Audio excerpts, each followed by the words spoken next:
Hey, good morning. Here, Sean from Voices from the Dirt Road. Looks so good to see you today. Look forward to having a great conversation. We had a great show for you. A lot of things has happened in the world of agriculture this week. But like I always do, um, I like to have my first cup of coffee with you. No, I'm not going to lie to you. This is already my second or third cup of coffee this morning. By 7 o'clock on a farm and on a farm, that's pretty late in the day. So, but glad to have a cup of coffee with you. With that, let me make sure that because we get new viewers every week, let me make sure that I actually kind of give you a background of what the show is all about. It's all about taking time out and speaking from the view of the rural community, speaking from the view of farmers, and we do that based on the stool. Can you put the stool up real quick, please? Yeah, when you look at this stool, the stool is based on basically four different pillows out there, and those pillows are very simple: livestock, row crop, forestry, and then the U.S. Agriculture Department. And then on top of it, it talks about the farm bill. Just real quickly, as y'all guys know, I'm on the livestock side of the house, raise cattle, but that could be any type of livestock across the board. That particular piece of the stool focuses on that. Then you have the row crop community. Those are guys that plant soybeans, peanuts, and whatever else. That is the row crop community. And that part of agriculture, as you know, has been struggling, trying to make sure that they can actually get a crop in the field, make sure that they have somewhere to sell their crop later on this year or next year, depending on how you want to look at it. And then on top of that, on the forestry side of the house, you know, here in Georgia, we just had two forest fires that were going on, two of the largest forest fires in the history of Georgia, and now those forest fires are under control, and the forestry department is on top of that. And then ultimately, all of these things are supported by USDA, the Agriculture Department, and as y'all guys know, under the Agriculture Department, we are working to try to get a farm bill done, because right now we're still working on a farm bill from 2018, and I'll have some updates later on in the show on exactly where the farm bill is at.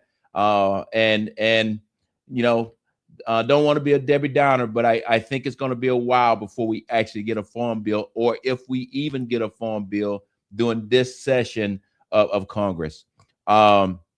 With that being said, let me just give you a quick little update of what's going on here on the farm. I always like to do that because, you know, we always have some people to say, well, this guy's just talking, but he doesn't know anything about farming. And you know, every week on a farm is a great week. It's a blessing to be able to be a farmer. Every week you have some challenges. Every week you have some incredible things that also happen.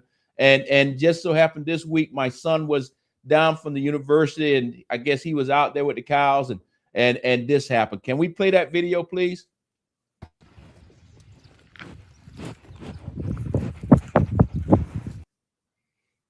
I don't think they saw the video. I think they heard it, they didn't see it.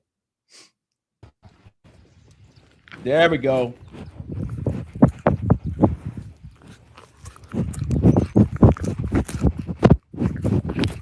That guy right there is a Wagyu Black Angus steer that we're going to grow out and turn into steaks and hamburgers. And as we move forward, we are, as you know, we are cow calf operation, but we potentially may go to the farm to table, but a lot more goes into it than that. So, but I just thought that was just a cool little thing that happened this week, that when he was out there doing some filming, that particular steer just kind of walked up and kissed the camera there. So that's what makes it fun out here on the farm. That yes, behind the scenes you may have some struggles, but yes, behind the scenes it may be kind of tough, but it's also some things that happen that are totally unplanned, that if you just stop and say, you know what, it's pretty cool, it helps you get through the day and help you get through the week. All right, let's jump into really what's going on in the world of agriculture this week. As y'all guys know, we are still the United States, Georgia, is still in the middle of a drought. A couple of things have happened here in the last week or last time since I talked to you. And I want to just make sure that everybody is up to date on exactly what I would recommend. That's all I can say is recommend. I can't tell you what to do. Everybody runs their own farm. And I also want to give people that live in our cities an understanding of what happens behind the scenes. So with that, let me just talk about the drought. As you know, last week we said that yes, Georgia is in the middle of drought. Many of the parts of the United States is in a major drought. With that being said, that drought now has been started to be addressed. Just last week here on my own personal farm here in Georgia, I received my text from my FSA office. And Shelly, can you put that? Thank you, Shelly. I received my text from my FSA office telling me, "Hey, Sean, hey, your farm lives in a county in the great state of Georgia that that now fits into the drought program." What I wanted to do today is two parts. One, we actually put up this graphic so that after the show is over, if you want to take a screenshot of it and send it to your family members or send it to somebody, they actually have the information directly for themselves. And so you don't have to be kind of listening to me. But the gist of it is this. As farmers, first, your farm needs to be registered. Okay. It needs to be registered with the FSA office. On top of that, being registered with the FSA office, I would encourage you either to call your local office. Most offices are in every county, or one office will handle 2 or 3 counties. Just so happen, my office is in the Floyd County, which is right next door to us. But I would either ask you to give them a call or just stop by the office. And it takes you less than 5 minutes to fill out the paperwork. In my case, the drought is affecting our grass, which affects the amount of cows that I can actually grow on it. So I had to just fill out a nice little easy form saying how many cows I actually had at that particular time, how many calves I had at that particular time. And based off of that, they actually gave me a document that says, hey, based on that, you will receive some money to help you continue to keep your operation going. Now, let me just tell you off the top, it is not going to be a whole lot of money. And on top of that, they also going to let you know they can't exactly tell you when you're going to get the money. But what I'm recommending to you is at least go up there and sign up so that when the money comes, you're actually on the side of actually receiving some. I will tell you the money that I'm receiving is not a lot of money, but in the world of farming, every little bit helps. And the amount of money I will be receiving whenever it comes will actually be enough money to pay for all of my seed. So when I have to reseed my pastures next year. So that's kind of how I'm looking at it. And I would just recommend to all the farmers out there to at least check, because what I don't want to see happen is we continue to get in a more of a drought situation, more extreme.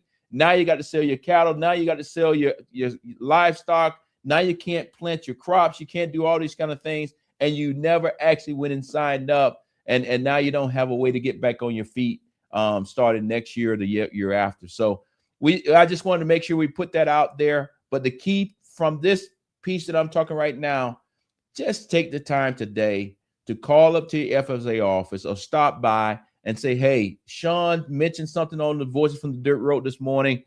Did I miss something? Did I miss a text? What do I need to do?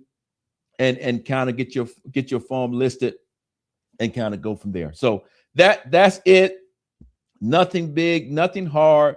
But right now, I think this week, at least in the part of Georgia that I'm in Northwest Georgia, now it looks like we potentially going to get some rain next Wednesday, Thursday. That's only about 30% at this moment. So that simply means somebody else may get some rain and you're not getting anything. So I just kind of put that out there, ask you to follow up with them today. And the other thing I want to make sure that you're aware, because so many people have been cut from the Doge experience that we went through earlier this year, their staffs now are a lot smaller. So please, farmers, I know we're super busy. A lot of us are cutting hay right now. A lot of us are doing a whole lot of things, but don't wait to the last minute to go up there, because I would hate that all of us show up on the very last day, whatever that last day is to sign up. I don't have that information, but whatever that last day, then all of us get up there and now they can't handle the load. So please take time, call today, get an appointment, or just call and say, hey, can I stop by? I will promise you it will take you less than 10 minutes to fill out the paperwork and be done with it. And to let many of y'all guys know, it's the same paperwork that we filled out last year. And so, as you know, it's like 2 or 3 questions and you're done, and you kind of keep on moving. So just want to pass that on to you because it's very important, because right now we are in a drought that is very early. This is a very strange situation that we're in. We're in a drought that's very early, and we know when we start getting down into June and July, that's when things are going to get real tough if we don't already have rain. All right, let's move on to another big topic that everybody's been watching. I see, is there anything stopping foreign countries from buying? Yes. Right now, I'm thank you for that question. Appreciate it. I will actually, Shelly, when I get to the part where I'm talking about China, please put that question back up and I'll tie that question into my answer when I'm talking about an update on where we are with China with the president's visit. Okay.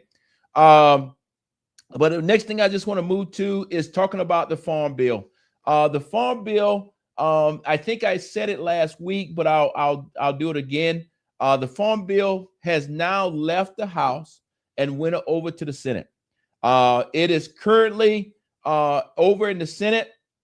And again, just like we did before, I wanted us to put something together so that if you needed to take a screenshot of it, you actually had all the information so you can have for yourself and be easy to track it. Because I know sometimes when I'm talking about certain things, but if you're not truly understanding all the processes, you may not understand it. So what we try to do is put together a farm update so you can screenshot this, you can send it to your friends, you can pass it on. But this is currently what's going on with the Farm Bill.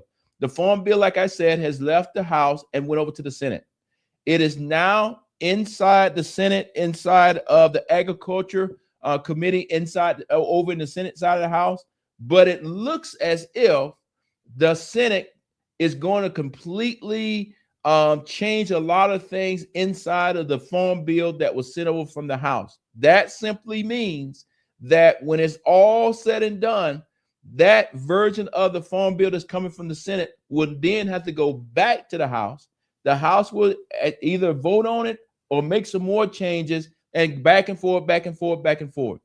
The reason why I bring this to your attention is because I do not see the Farm Bill actually making any major movements here in the next 10 to 15 days. I would even tell you that I think it's going to be very tough for this Farm Bill to get out of Congress this legislative session, because as you know, every day we getting closer and closer to election. And on top of that, many of our representatives and congressmen are actually, and women are actually at home and on the campaign trail. So this Farm Bill, I hope and pray that it actually gets out, but I think this Farm Bill is probably going to be in a situation where it falls short because they just run out of time. And hopefully after this November, we'll get it done. But it is some movement. Right now, the two parts of Congress are not seeing eye to eye on the Farm Bill. I know I mentioned to you some last week of some things in there that the House put in that I don't think the Senate was going to support, and that seems like it's playing out that particular way. So again, I think that's a very good slide for you to have. That clearly shows you the next steps to everything, but I would just preference out there for you that I think it's going to be a struggle to get the farm bill across the finish line before November. But we'll see. And I really hope they do, because we truly need it. Because as you remember, the way our stool is set up, that farm bill is at the top that oversees everything. And right now, we are still working off the farm bill of 2018, and with some things in the big beautiful bill. But because all those things are disjointed, it's just not working that smooth. So a lot more work to come. I think today the Congress is playing baseball, or they had a baseball game early this morning. So I'm glad they had a baseball game, but I hope they're going to get in the office and start working on this farm bill and get it done before they get on the plane and come back home for another weekend. All right, so that's your update on the farm bill. Let's move into one other, two more things. But both of these things are affecting us directly here on the farm. And this is area I'm talking about is fertilizer.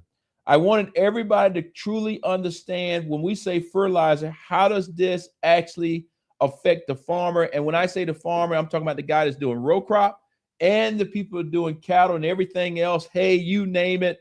We're all tied back to fertilizer.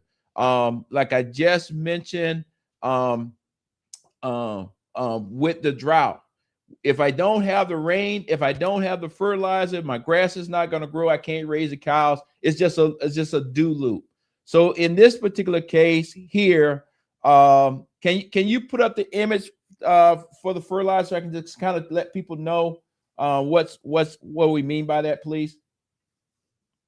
Okay, and this is not a science project or a chemistry project.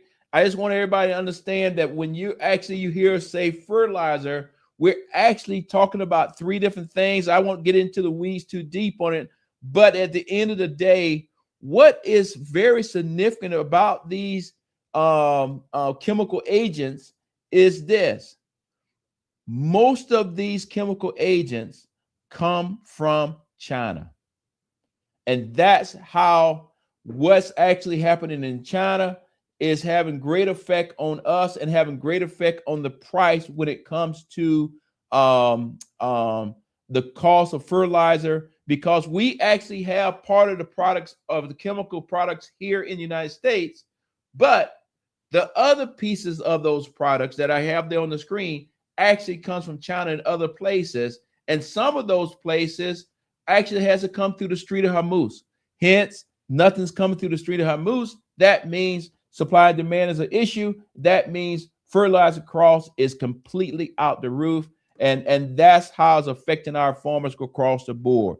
So I just wanted to make sure that everybody clearly understood that piece of it. And let's just go to the second image, please.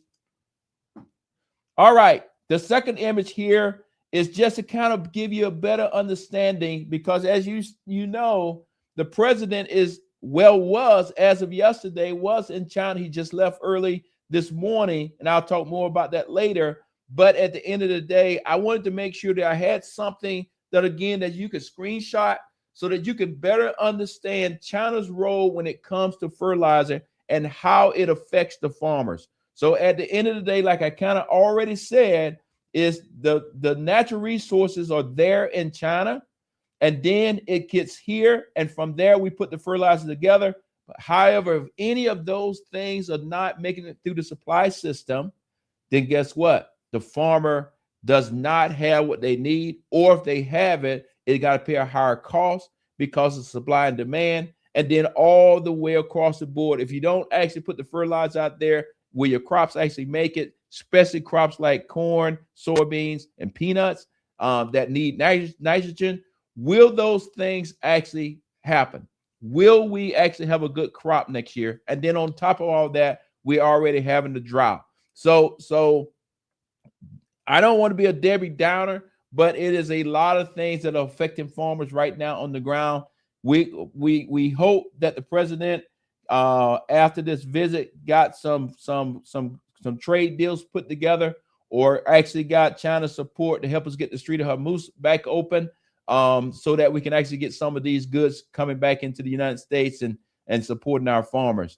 But again, just real quick, I wanted to make sure that we explain that to you, because I think I said on a different show earlier this week when I was speaking in my capacity as retired General Harris, talking about the war. I actually said on that particular broadcast that I believe that this war that we're in will go on for another 3 to 6 months.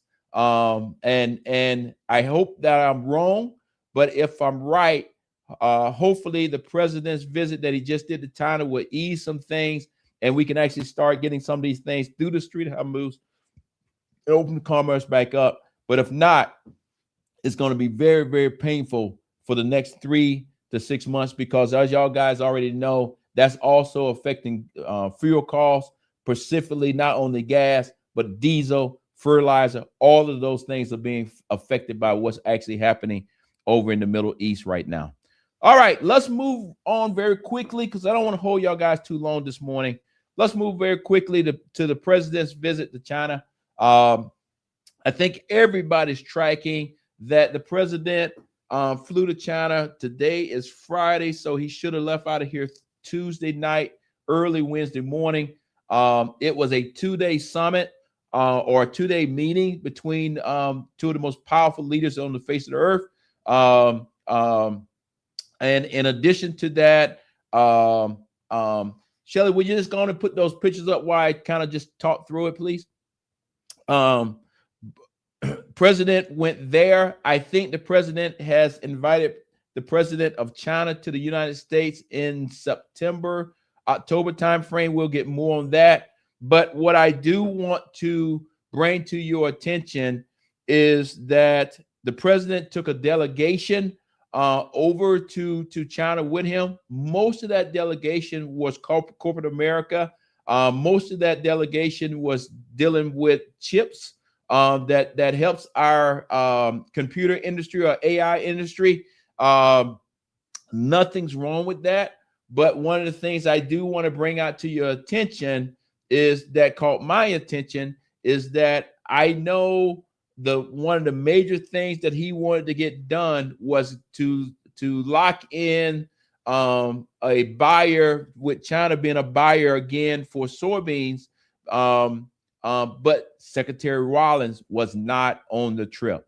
That piece surprised me. I know it's some quotes out there, but I think it's a little early to figure out what we got or what we didn't get, because with my experience of being in the military, I don't think we're going to get an official readout of what actually occurred over there until the president gets completely out of China's airspace.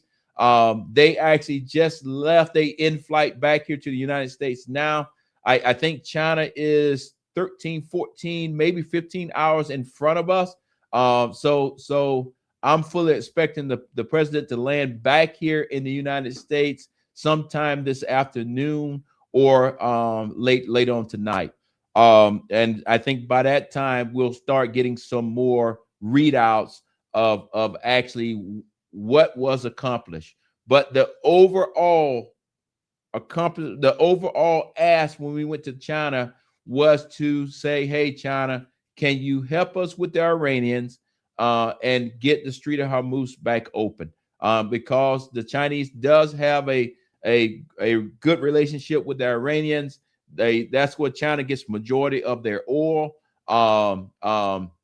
So it's in China's interest also for the street to be opened back up, but it's also in the interest of the world. The question is China going to help us with that? And then on the flip side of the coin, the other piece that affects us in this lane that we're talking about here on Voices from the Dirt Road is, did China agree to buy more soybeans? And if they did agree to buy more soybeans, do we have that in writing? And then, as we all know, China, even though if we have it in writing, are they actually going to follow through with it? Because I know our farmers that's on the row crop side of the house right now, dealing with the drought, dealing with everything else that they're dealing with, they also dealing with the thought process of, hey, when I plant this crop, if everything turns out great, will I be able to sell it somewhere? And that is the lone pole in the tent. what I think I should also make y'all guys aware, and I'll let you go and research it for yourself. And Shelly, please put that question back up so I don't forget. We gave Argentina a major buyout, and I'm going to leave that question up there so I don't forget. But we gave Argentina a major buyout earlier this year on beef.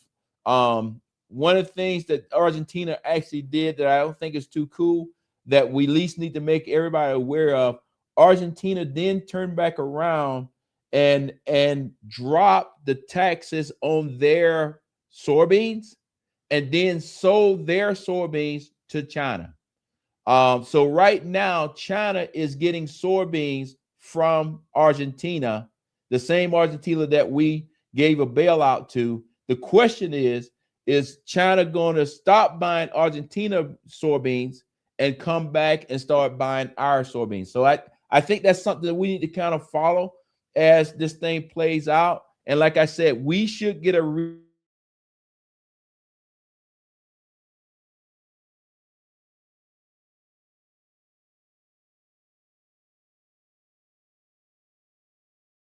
and agriculture side of the house.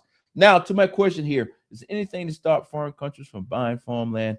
Tough and good numbers. Yes. The question there is there anything that we can do to keep foreign countries from buying farmland? The question to that is yes. However, many times when people are buying land, the question could come into play. The person that you're sitting with across the desk from you, is that the real person buying the land, or is he buying it for some other industry or some other company or whatever? I am concerned that as we put pen to paper, we have to be real particular, because one of the things that the president was supposed to be negotiating out is China wants to actually bring manufacturing right here to the United States and start building certain things here in the United States. I'm not sure how that piece played out as of yet. We got to get the readout. But the other piece of that is this. If they do that, where are they buying the land? Where's these things going to be built, and who's going to be working there, and how are we going to protect ourselves? Because China is one of our number one enemies out there. So they're our friend, but at the same time, they're our enemy. So to answer your question, yes, Congress needs to put more things in place. On top of that, the state of Georgia and other states need to put more things in place to ensure that foreign countries don't come in. But I would tell you, excuse me, the piece that concerns me is right now farmers are losing their land left and right completely, going bankrupt, losing their land. Other farmers, young farmers, don't have enough money to jump in and buy it. Other farmers like myself don't have ready cash that you can just come in and jump in and say, okay, I'm going to buy another 200, 300, 400 acres. The question is corporate America going to come in, or data centers going to come in and buy up all that land, and then now it turns into data centers, it turns into everything else other than farmland. So it's a lot of pieces that's part of that. Yes, you're right. We need to keep our eyeballs on our foreign counterparts, but we also need to keep our eyeballs on corporate America, because I'm concerned that corporate America, data centers, and all these things that are popping up all over the United States is going to start buying up a lot of farmland. And after they actually build a data center, start with all the electricity and the water rights, I think we may actually put ourselves in a situation that if we don't actually think through it, we may be cutting our nose off when it comes to being able to feed ourselves as Americans. So I know it's a lot packed into that. Some of those things that I just talked about, we're going to do a full-blown special on a 1-hour show at some point where we actually talk about those things. We're just trying to get it set up behind the scenes. But yes, the foreign country piece is out there. But I also, what keeps me up at night is that with the amount of data centers that are being put out there, where are they going? And then how is that going to affect our farmers, especially when it comes to water because that data center is going to drink up a lot of water as it moves forward. So it's completely different who's paying for it. The question is it enough water to support the farmers versus support the data center that is going up? So thank you for that question. I look forward to many more questions. And like I mentioned earlier, the president now is on the way back. We should start getting a readout here very soon. I imagine in the next couple of hours it'll be all over the news. But I would encourage all of us to not just listen to the news, but actually look at the paperwork. What we will do for next week's show, we will actually get the readout, get the data that talks about what was agreed to when it comes to the farmers, and cut through all the other minutia, but what was actually agreed to for the farmers, so that we can have a better idea of what we're doing and why we're doing it. And is it anything else tied to those things for the farmer? Is it tied to something else that if this doesn't happen, this will not happen? So lot to unpack. Farming now has turned into an international business. And the farmer that's on his or her little 40-acre farm is 100% part of our international strategy, part of our solving the United States, and part of everything that we're actually doing now at the highest level. So with that, I'm glad to see that the president went there. I'm glad to see that they got in there, got out safe. I'm glad to see that it looked like to be some good discussions. We'll see what was actually accomplished. But I will tell you, I was a little disappointed. That Secretary Rollins did not make the cut to be on the plane. And if agriculture was at the top of the list, seemed like to me the person that represents us in the world of agriculture should have been on the plane. I understand others could be on there, could be talking for us, but as my experience of working for our government, if your area is at the top of the list, then you are with the president of the United States, and you are sitting at the table, because when you're over there, it's like all kind of extra meetings that are currently going on at the same time when the president is having this meeting. And I'm just concerned who was in the meeting talking about agriculture that actually know agriculture. And when I looked at that group of people that went, most of them were corporate America. Most of them were focused more on AI and chips versus soybeans and fertilizer and all those kind of things. But, I have faith in our government, and we're going to see what comes out of this thing here in the next 24, 48 hours.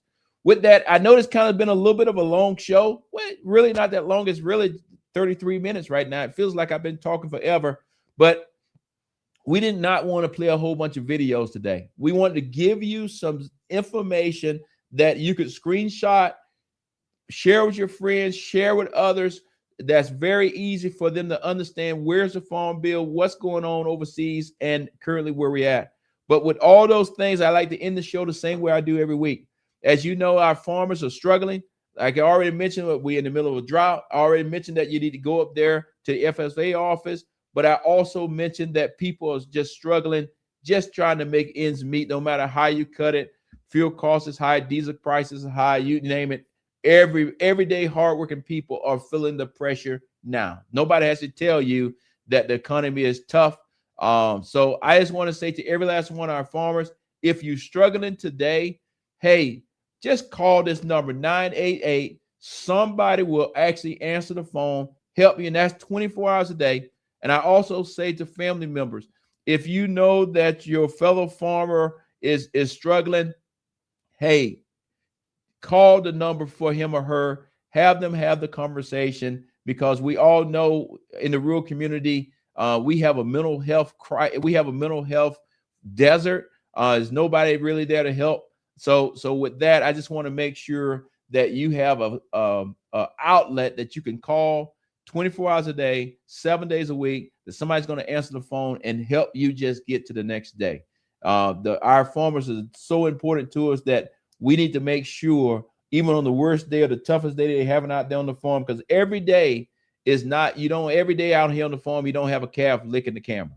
I want to just make sure everybody understand that every day is not that. So on those toughest days when you really can't see how ends are going to meet, just pick up that number 988, call.